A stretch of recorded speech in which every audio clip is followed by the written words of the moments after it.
redemption. Needing it is hard. Getting it is 1,000 times harder. Calgary, Alberta, Race City Motorsport Park. It's the second and third rounds of the Canadian Superbike Championship, a doubleheader. I'm Chris Duff, team manager for the RadX BMW Motorrad Canada Superbike team. We're the first ever factory team to race BMW's new S1000RR on North American soil.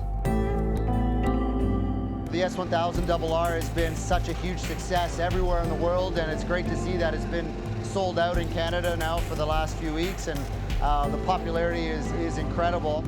They look fantastic. You can definitely pick them out in a crowd because it's a new bike, it's a new style, and it's something that hasn't been here. There's a lot of people coming out to the races that just want to see the BMW racing around the track. This is Francis Martin. He's our veteran. We hired him to get onto the box and stay there. But in round one, he finished in 6th. He needs to redeem himself.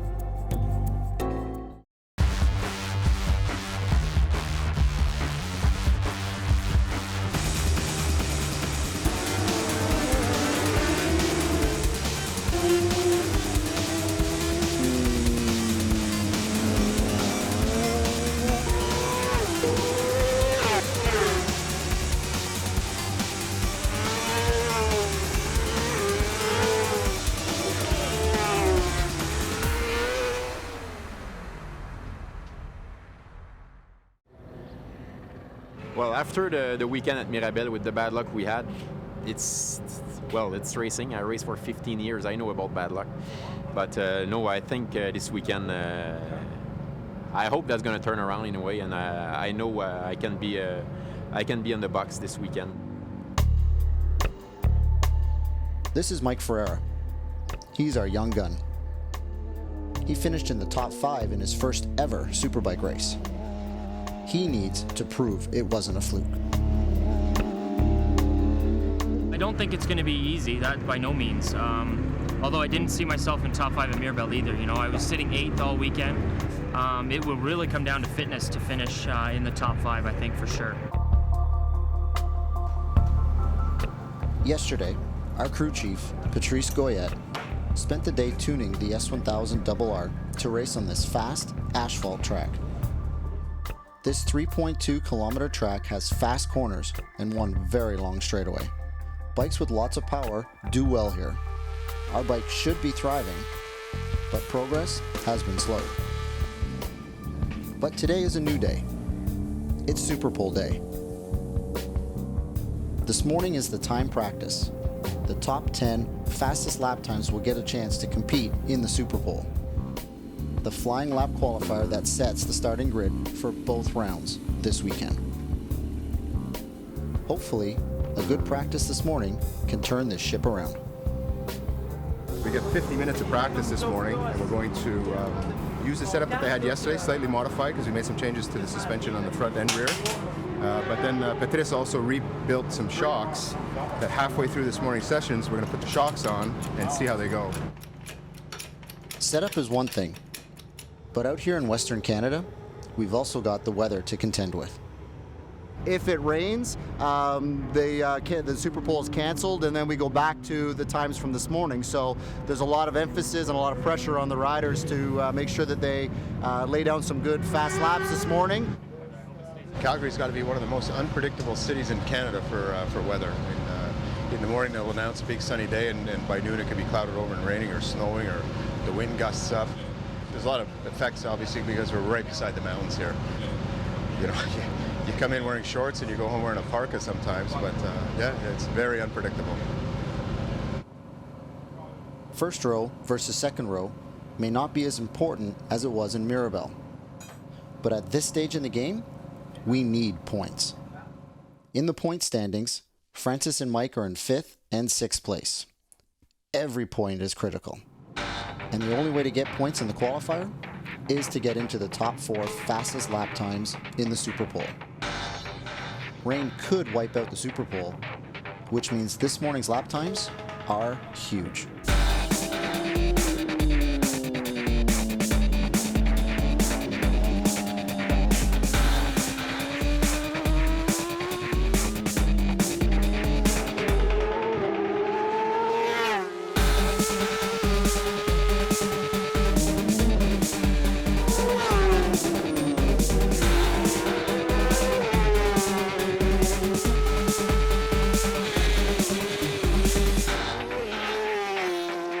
halfway through the timed Superpole practice, Francis is 5th fastest,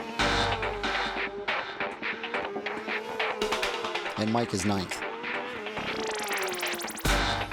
Both riders are only beating their fastest lap times from yesterday's practice by about half a second. Hey, it's progress. I'll take it, but we need to shave off a few more tenths.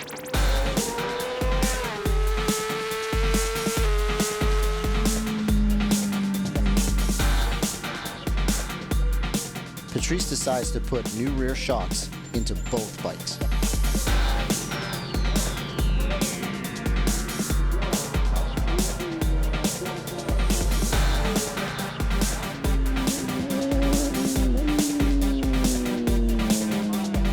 If they don't improve on these positions and the Superpole is rained out, Francis will start in the 2nd row and Mike will start in the 3rd.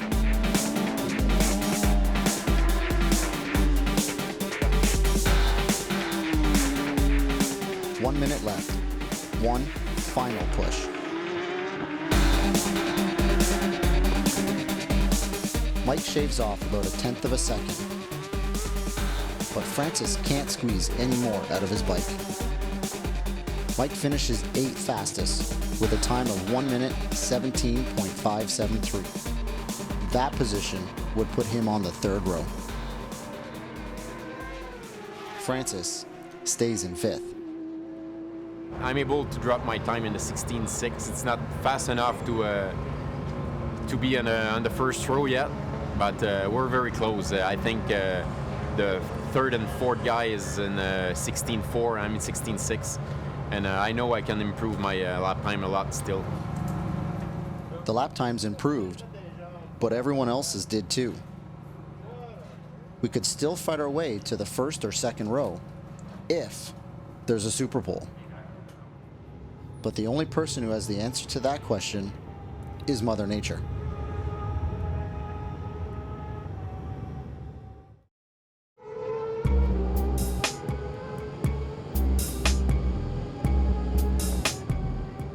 Control. In some ways, we have it. In others, well, just look at the sky. Well, if it's rain, I think we're 5th right now. It's not where I want to be, but the 2nd row, it's not that bad. And like I said, here at Calgary, it's not a big deal to start from the 2nd row. We can be top 3 in the 1st corner easy from the 2nd row, and just need a good start and don't release the throttle too fast in the 1st corner. If it starts raining now, or even halfway through the Superpole, it will be canceled. At Calgary, you never know about the weather. It's with the Rockies. Some years we have 4 seasons in one day. It's unpredictable, and when it's nice, just go out and go fast because you never know the next session what that's gonna be. Nabbing your best lap time on a single flying lap, it's a tough gig, no matter how many times you've done it. For Mike, this is only his 2nd ever Superpole in the Superbike class. And, in the back of his mind, he knows it might not even count in the end. That's a lot to handle for a Superbike rookie. You're like a pro at this now. Yeah. 2nd time. Basically just lost my virginity. It's amazing how many times in life you can lose your virginity. Oh yeah, many times. I think we're gonna get pretty lucky, with the weather. You see it's raining over there. But you can see the clouds that are starting to roll in. You got a nice blue spot over here, but problem is if they get 9 people in and the last one doesn't go, it's all done. It's all washed. It's all canceled. They go to back to this morning, right? So if we start, we have to get everybody in. If we don't get everyone in, then it doesn't count. As long as they're inside the top 7, right? So they got that start on the front row or 2nd row. You know, I mean, really, that's all that matters, right? It'd be nice to be top 4 just because of the extra points that you get for qualifying top 4 on the front row. You know, the bikes are fast enough. They get a good start that there's no reason why they can't be 1st and 2nd into corner 1 on during the races.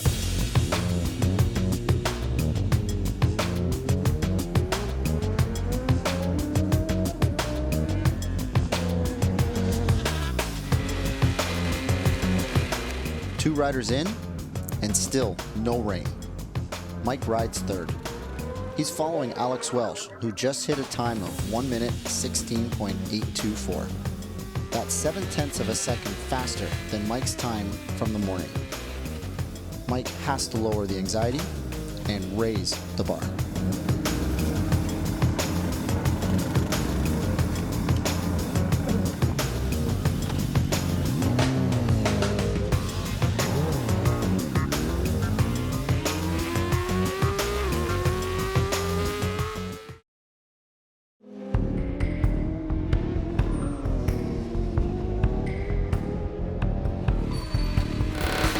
Mike's doing his flying lap in today's Super Bowl.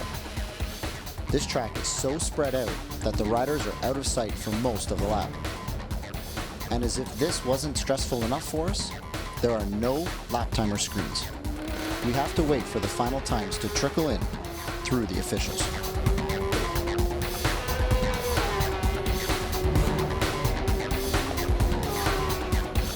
Come on, boy.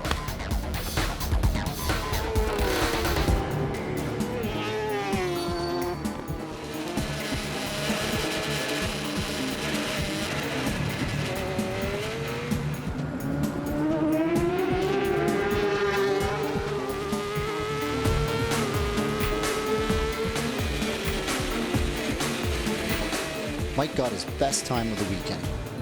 He knocked 2/10 off his morning time with a 1 minute 17.322. He's second place. And right now, he's got a front row start. That's good news. But with 7 riders to go and rain clouds on our doorstep, we're not getting too excited yet. Hey, still your best time of the weekend so far. I can show you where I crashed, and I don't know what happened, but the bike kept rolling.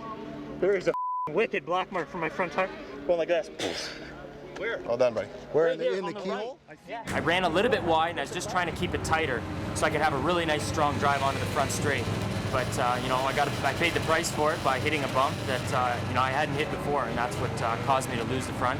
I'm gonna probably say that it's that hand from God that comes down and just picks you up. A lucky break for Mike. If he fell, starting on the 3rd row would be the least of his worries. But he kept the rubber side down, and he's on the front row, for now. I fell, I got back up, fell again, and then I picked it up, and I'm like, oh, so much for that. That's what knee pucks are for.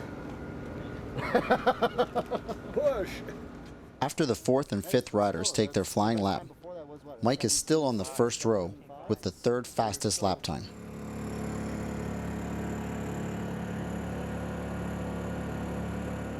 Francis rides 6th. How are you, Francis?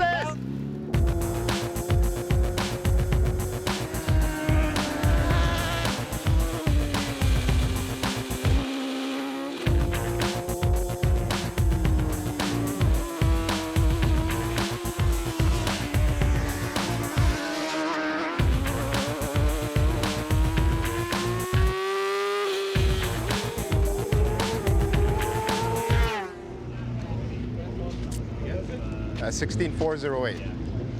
Francis posts the fastest lap time. He beat his morning time by 2/10 of a second.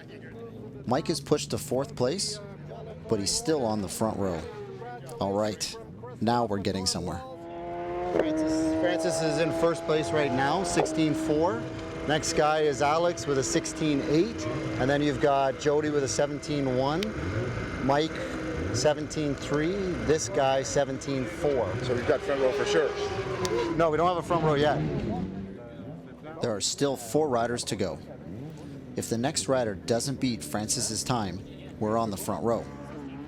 But those rain clouds just won't go away.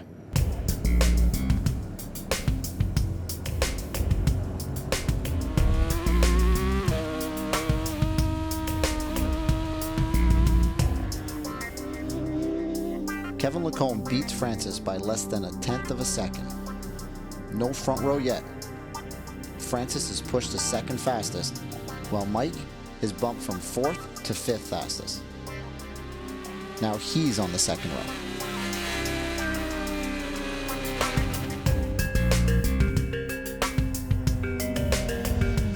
Andrew Nelson also rides a BMW S1000RR. He's a privateer who pays his own way. He falls short with a time of 1 minute 16.528. There it is, a front row guarantee for Francis. He just did a 16.528. So you are fourth at the First row for sure. Yeah. First row for sure. Good. Andrew just did a 16.5. It's good stuff. Well done, guys. Mike gets pushed from 5th to 6th fastest. If the last two riders beat him, he'll be back on the 3rd row.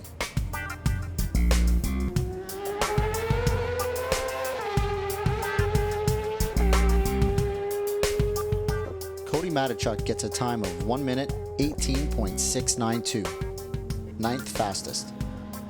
He had the 2nd fastest lap time in the morning practice, so that's not what we expected from him. But we'll take it. No matter what the last rider does, it's 1st row for Francis and 2nd row for Mike. That is, if it doesn't start to rain. See? 1, 2, 3, 4. You're no slouch. 6. Right? Down Jordan. 7. So that's 7. Right? So you are a 2nd row start, which is the goal you set for yourself. Yeah. Right? So yeah, there you go. And no mistakes, but I made a lot of those too. Hey, if you made a couple of mistakes out there and you can run a faster time, all right, then that means you're going to be moving up.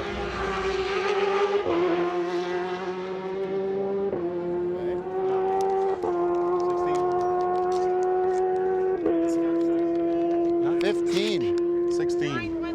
15,913. Yeah. Wow. Jordan Zoke puts in another dominant performance.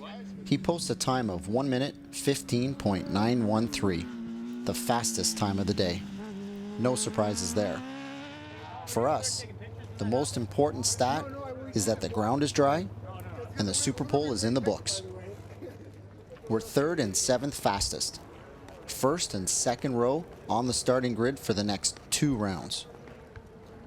Finally, a break when we needed one most. Super Pole has just been terminated, and Francis managed to put it on the front row and in position 3. So now the top 5 normally go to the inspect. So they go through the weight process, and then now we're going to the dyno to test the horsepower to make sure that we've met all the requirements or all the rules of the series. It's a great session.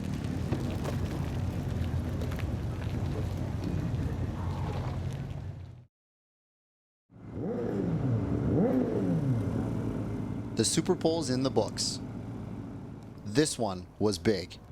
It set the starting grid for round 2 and round 3. Francis is on the 1st row, and Mike is on the 2nd row for both rounds in this weekend's doubleheader. If the Super Pole had been rained out, we would have been stuck on the 2nd and 3rd rows. Back in the tent, Mike texts his wife Cindy. Nobody wanted to talk too much about it, but this was his first Super Pole without her. When I was talking to her last night, she was really nervous that I experienced my first Super Pole with her, and this is going to be the first time without her. So just giving her a little update of how it all went down from start to finish. So We try to give Mike as much support as we can, but for him, there's no replacement for his family. in practice this morning when there was the red flag, she was watching online back in Ontario, and she freaked out a little bit because she didn't know who it was. It doesn't say who fell, but she got a little scared. And anyways, I was able to tell her, and you know, it wasn't me, so everything is okay, to relax. And she's like, okay, well, you be careful for Super Bowl. I said, I'll do my best, I'll do what I always do. While Mike touches base with Cindy and Francis sets up for an interview with a television crew, it starts to rain. That was a close one. Obviously, the rain that we talked about today, the wind came up, the rain started coming down. We've closed everything down inside the tent here.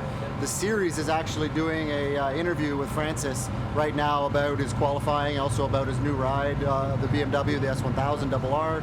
I'm glad the bikes worked.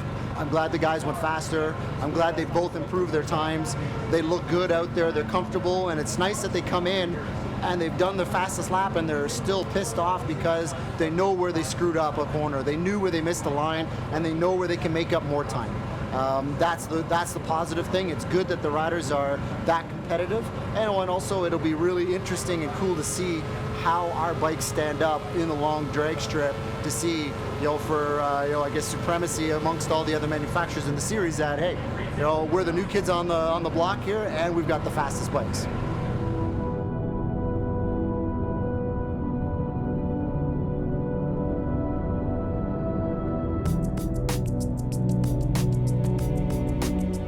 Baby steps.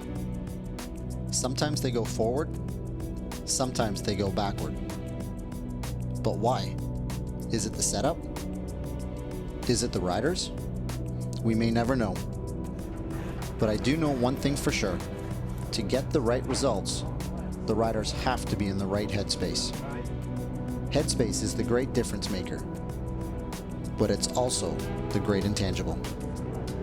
On car racing, 80% of the performance is a car. Only 20% is a driver. Where in motorcycle racing, it's the opposite. Right? If the rider, however great the bike is, if the rider doesn't have his mind into it, he's not comfortable, doesn't feel like hanging it out, doesn't matter how good the bike is, he's still going to be. What does go on inside a rider's head? What makes them tick? The truth is, motorcycle racers are human beings. They have strengths, they have flaws. We all have a lot going on between our ears. Sometimes it's hard to make sense of it all. But the difference with riders is that they have to find a way to make sense of it while hurtling down a straightaway at 300 kilometers per hour. Somehow, riders have to cut through the distractions, the fears, and the doubts. They have to keep the good, ignore the bad, and put it all together. Perfection, precision, confidence, clarity. That's the zone. But for every rider, the road to get to the zone is different. How does Mike find his zone? He reminds himself that right now, he's living a dream. I was 18, I believe, when I started racing, so I was fairly old compared to some of the young guns coming up now. But when I started racing, I had no idea that I was going to be where I am today on the factory BMW Superbike team, one of only 3 factories in Canada racing. I had no idea. It was my dream when I first started racing, first wheel I turned. And I don't want to say I'm on easy street now, but because of all the, the additional pressure, and but it's definitely nice to have a team behind you. From where I came to where I am now is just almost a dream come true. So. But to keep the dream alive, he has to set the dream aside. When I put my shield down and hit the track, it's about me, the machine, and the pavement, and everything. Nothing else matters. Because then you start thinking about all that other stuff, it just distracts you. That's when you start to make mistakes, and sometimes they're costly. He thinks about winning constantly. I have yet to win a national race, but I've won many races prior to, and it's a really overwhelming feeling knowing that you've crossed the finish line first ahead of that guy, especially if you've ensued a battle throughout the whole race. So I could just imagine the rush that I'd get winning a Superbike race for BMW now. He has something to prove. A lot of people were saying that they made the wrong choice in selecting me. I'm just glad that I finally was able to prove it to them that, you know what, let's see what you got. And so now I think they've kind of taken a step back and accepted it, and it's like, you know what, maybe they did make the right choice. He's lifted by his wife and inspired by his late father. Those are my dad's initials, who passed away 5 years ago, and he actually was never able to come and actually watch me race, so it's just a little thing that I have, I guess, one of those superstitions, you could say, that I have on my bike at all times. How does Francis find his zone? he thinks about keeping his career alive. Yeah, I won the Canadian Championship in '99 and 2005, and I won in Superbike, and I won Open Championship in 2002. For me, for my career and everything, I think it's very important to go for the championship, but that's the only thing I think right now. He ignores fear. It's a dangerous sport for sure. You go at close to 300 an hour. We're always a little bit nervous, but you just cross your finger and you don't think about that. And the fear, I don't really have a fear about that. When I'm gonna have a fear, I think I'm gonna quit the sport. He connects with his bike. Well, I'm a lot more comfortable right now with the S1000. I'm starting to trust the bike a lot, going in the corner a lot faster and pushing the front a little bit more, and try to begin to understand the traction control so you can go back on throttle way sooner than usually. He connects with his son. He's not at every race, but he always rides for him. The formulas are different and forever changing, but the goal is the same. Find the zone, and you will find success. Stay in the zone, and you'll keep it. Unfortunately for us, finding it can be a lot harder than keeping it.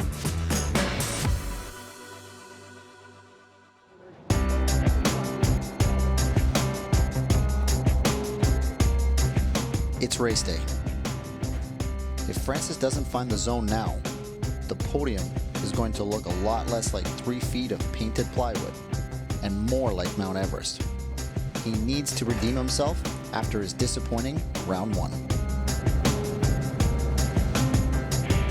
It's very important today to be on the box for the championship because we only have 7 rounds and all around are very important, and we already have 1 bad round in the first one, and it's right now we have to be there all the time for the rest of the year. We need to be on the box every weekend and every race. It's very, very important for the championship.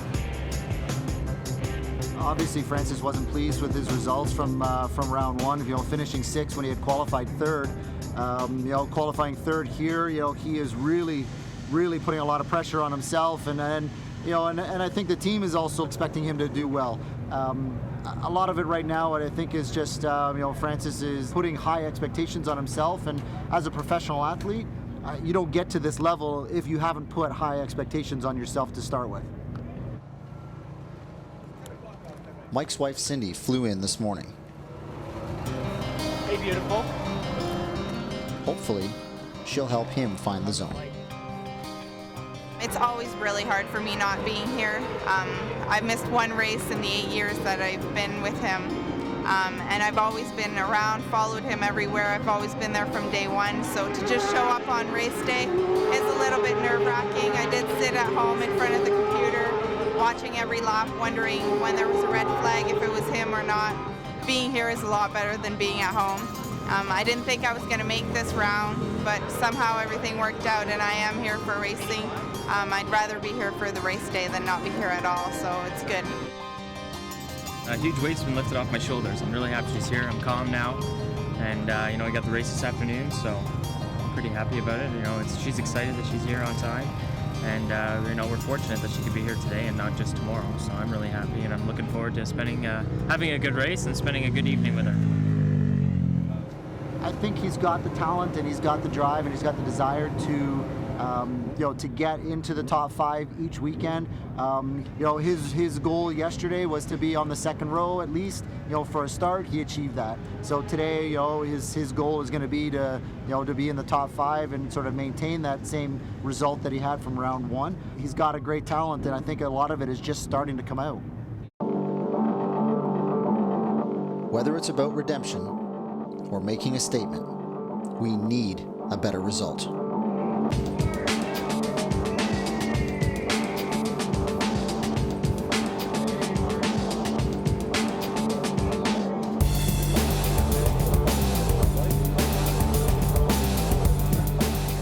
I've already talked to Francis about using the bike's traction control. I know we keep knocking him over the head with it, but it seems like he finally has a plan for round 2.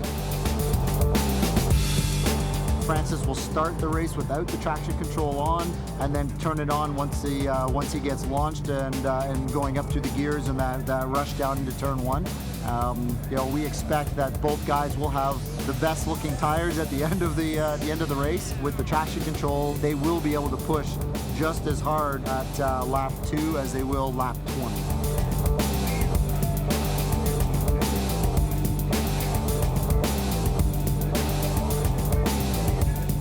Mike has his wife. Francis has his traction control plan. And the clock is ticking. Zone or no zone, it's race time.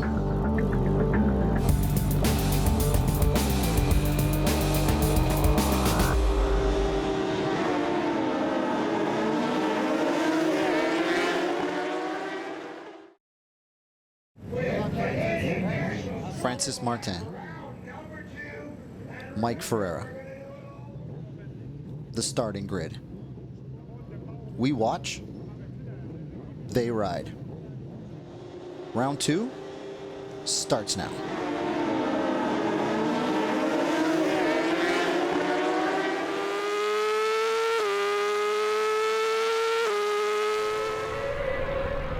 With his traction control turned off, Francis struggles to get off the line.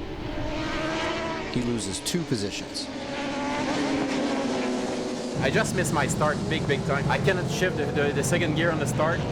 Take me, maybe a second right there just to shift the second gear. And after that, I arrive in corner 1 and I hit the neutral, go in the corner 1 on neutral. I lose tons of time just there. 5 and 6 isn't bad on a first lap. Come on, babe.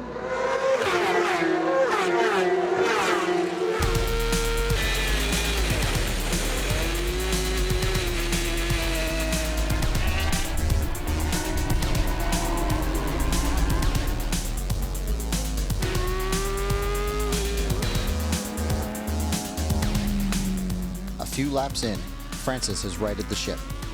He climbs to 4th place.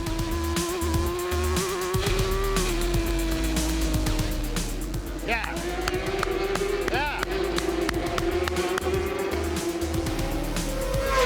Right now we've got 4th and 6th. So both guys are holding their own. They're doing well, but Mike's got a guy right on his ass, and Francis is trying to catch up to the front leading 3. So we'll see how it goes.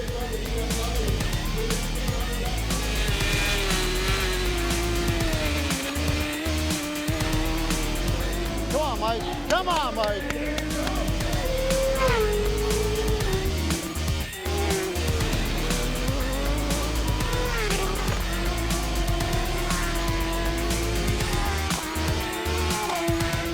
With 15 laps to go, Francis is in 4th and closing in on 3rd.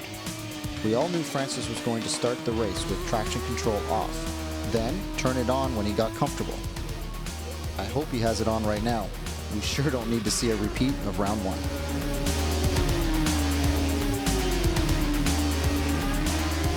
Come on, Francis! Come on, Francis! Woo! Nearly halfway through the race, a podium position is staring Francis right in the face. Will it be redemption or another failure?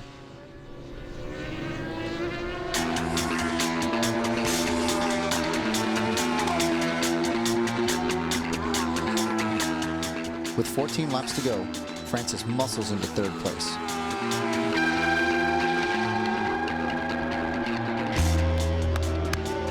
Oh yeah! Oh yeah! Now that's the Francis Martin we've been waiting for. Come on! Come on! If he's got the traction control on, that was a clear example of a move with it. Yeah.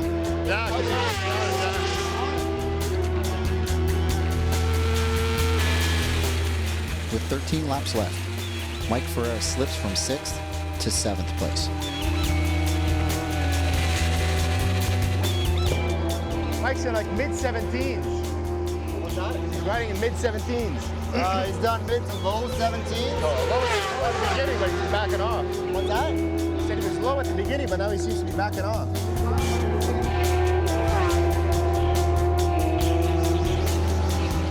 8 laps to go and the gaps are widening.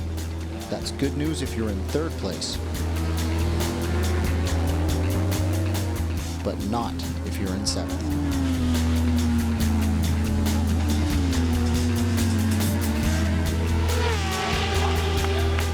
Norm, relax. No, relax. What? I said you're okay. Relax. Oh, my mouth is dry. Holy Snap your fingers. That's this guy over here. Hey, he's just nervous. Rookie.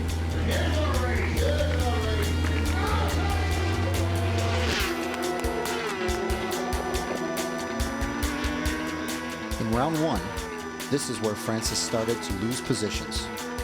But this time around, he's rewriting the script.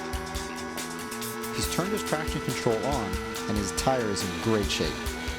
He's 2 seconds behind Kevin Lacombe, who's in 2nd place. If he's going to push for that spot, it has to be now. Just before he guns it, a problem.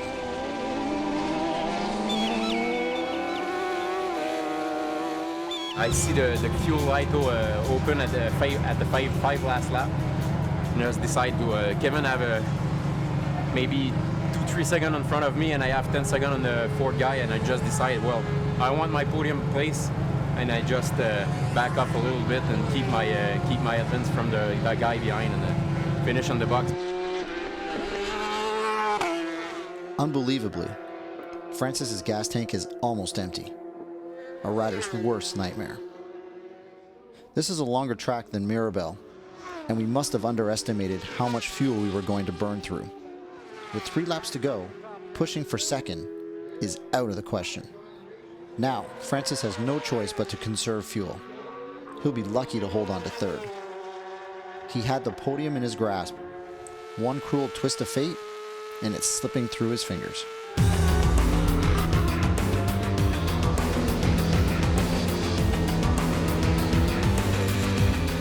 To make matters worse, Mike is buried in 7th. His lap times are inconsistent, and he's not gaining any ground. With 2 laps left, it looks like the clock has struck midnight for Mike. A top 5 repeat performance isn't going to happen.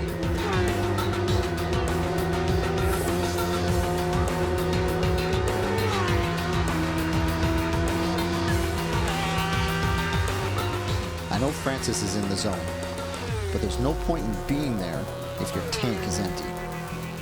All we can do now is hope.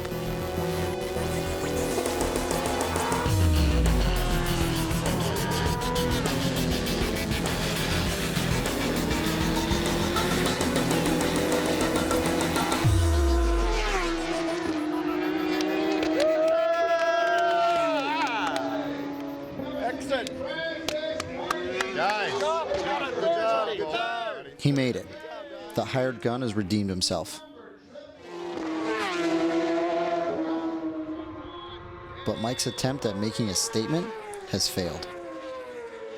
He finishes in 7th place. Round 1 winner and Canadian Superbike champion Jordan Zoe crossed the line in 1st. Kevin Lacombe was 2nd. Francis held on to 3rd place like a dog with a bone for 14 laps. He had just enough in the tank to finally bring a BMW factory team to the Superbike podium in North America. So, hey, félicitations, man. Good job. Great job, buddy. Great job. Watch out. Be on a podium in Superbike. Good, man. Good ride. Thank you. Good ride. Thank you. Short shift for the last couple. Oh, yeah. Obviously, everybody's pretty ecstatic here. Lots of buzzing going around the pits.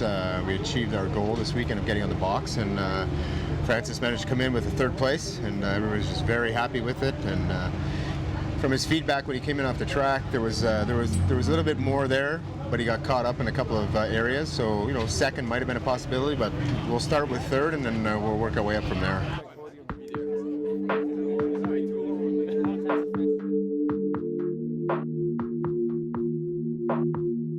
Round 2 brings a reversal of fortunes. This time the rookie feels the sting of defeat.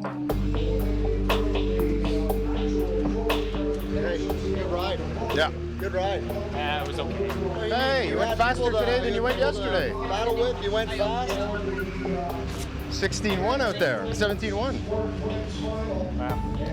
About a 16, but I don't know what it was. I just didn't have any grip. No? No grip whatsoever. I don't know why. And you got a start too. It was just all sorry. You're welcome. You know, it wasn't all. He still went faster than he'd been all weekend. One lap. That's fine. It's still one lap of progress. Needs to be Hey. consistent. He was so inconsistent. It was the most inconsistent race ever. You know you were inconsistent. You didn't do, in Mirabel you did lap after lap was better and better and better. Oh yeah?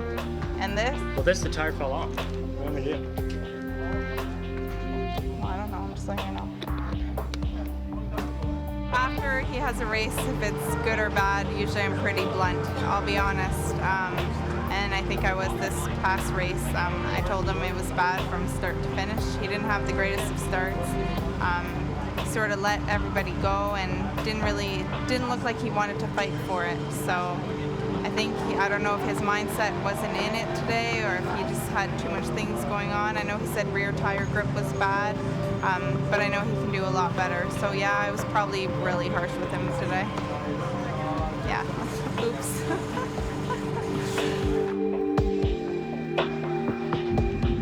Oh well, tomorrow's another day. Mike's kind of wondering what happened out there, what was going on with the bike, that he lost the drive and traction that he was used to in the practice. One thing about racers is they can give you consistent laps if they have a product that you give them that is consistent. For some reason, he was just not getting any kind of grip, and he felt it was kind of greasy out there. So, not quite sure what it is, but you know, they're all racers and they all want to do better. I think after the 5th that he got in his first race, he was hoping that he could keep that at least and push further. But it wasn't meant to be today. Finishing in 3rd place from Sherbrooke, Quebec, the number 16, Francis Martin.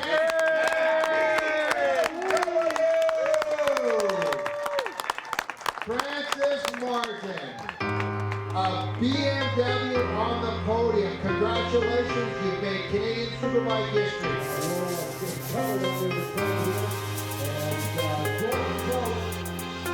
Champagne is sweet, but for Francis, redemption is sweeter. I feel good, real good. Last time that happened, it's in 08 and at Mosport and in July. It's almost 2 years ago. Way too long wait. That's gonna be good. Better start tomorrow. We will be right there with the guys, and we have a good shot to maybe one more spot on the box. Maybe 2nd place tomorrow will be good. After round 2, Francis jumps from 5th to 3rd place in the point standings. Mike stays down in 6th. The stage is set for round 3, the 2nd race in a weekend doubleheader. Tomorrow morning, our riders will wake up in polar opposite positions. It's a complete reversal from a day ago. Now, Francis needs to prove his performance wasn't a fluke. And Mike needs redemption after a disappointing finish. Will Mike respond? Will Francis stay in the zone and on the podium?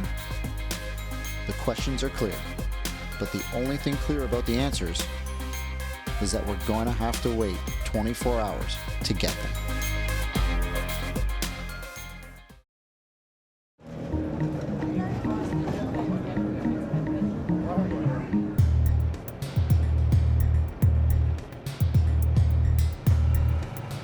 It's Sunday in Calgary. Day 2 of a doubleheader weekend. Today is round 3 of 7 in the Canadian Superbike Championship. This morning, the riders' roles are reversed. Mike needs redemption, and Francis needs to prove that his strong finish wasn't a fluke. I think everyone's pretty loose. Well, obviously we had a good result yesterday. We'll see what today brings, and hopefully it continues in the good trend. Not perfect, but perfect enough. Perfect enough. Right now, we're okay with that. But I know Mike isn't. He wasn't happy with yesterday's setup or his performance. Hopefully, today will be different. My head this morning is pretty clear, I must say. I went for a little run last night when I got back to the hotel, just to loosen up the legs a little bit. It was a long race yesterday, and you use a lot of your legs. So I feel really good. I feel better this morning than I did yesterday morning. You know, it's always nice to have a second chance, and you know, I got that today. So I know what I have to do today, and you know, we made another change to the rear suspension, which I think is going to be better. Should be able to put together some good laps and feel good. Mike idolized Francis in his early days. I think he still looks up to him. They're teammates, they're friends, but above all, they're competitors. Yeah, I still see Francis as a bit of an idol, you could say, you know, being my teacher back when I first started racing.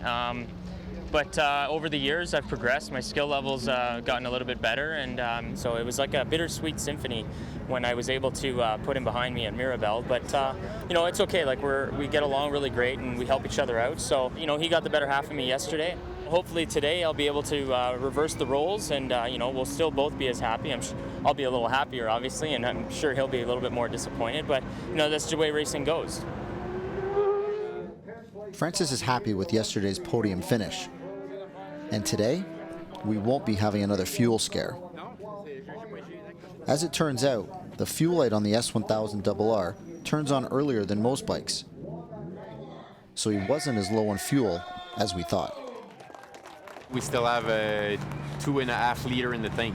The fuel light just turned on a little bit sooner than some other bike, and now I know, and I'm gonna put a tape over the light, and like that I'm not gonna be scared anymore. As a competitor, Francis has a lot in his tank.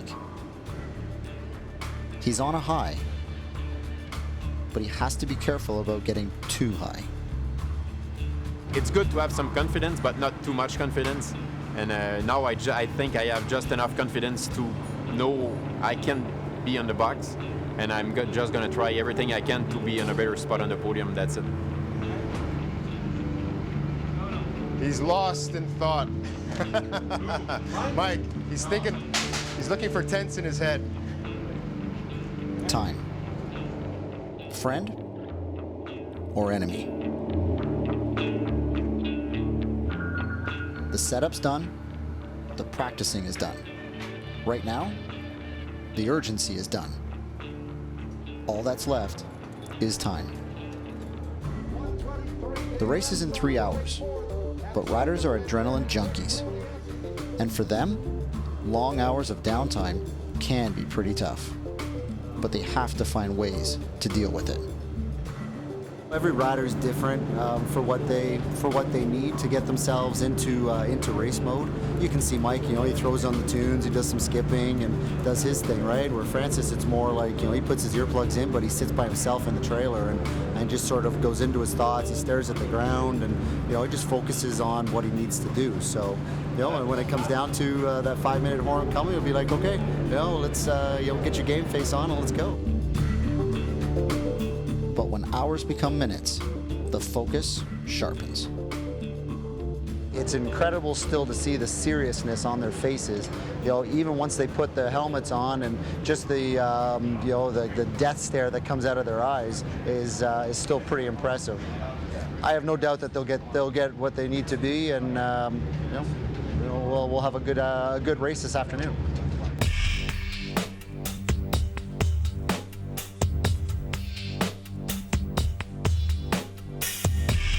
When we walk down to the pits, then it kind of builds on you. You can feel it in your stomach. You can feel it, you know, starting to get there, right? And it's a cool feeling when you can just feel the adrenaline starting to you know, pump through your veins.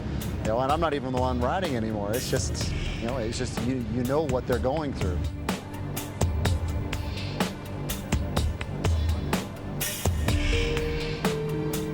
After the finish of yesterday, I think Mike has something to prove for this race today. So I'm hoping to be excited today and not as disappointed as yesterday.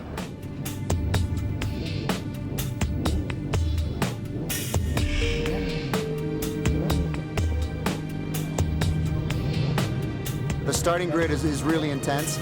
You know, everyone is sitting there, you know, clutch is pulled in and you're just revving the snot out of the engine, getting ready to dump the clutch and go for it. Heading into corner one at almost 300 kilometers an hour is a very, very cool feeling when you're going for just a few inches of asphalt.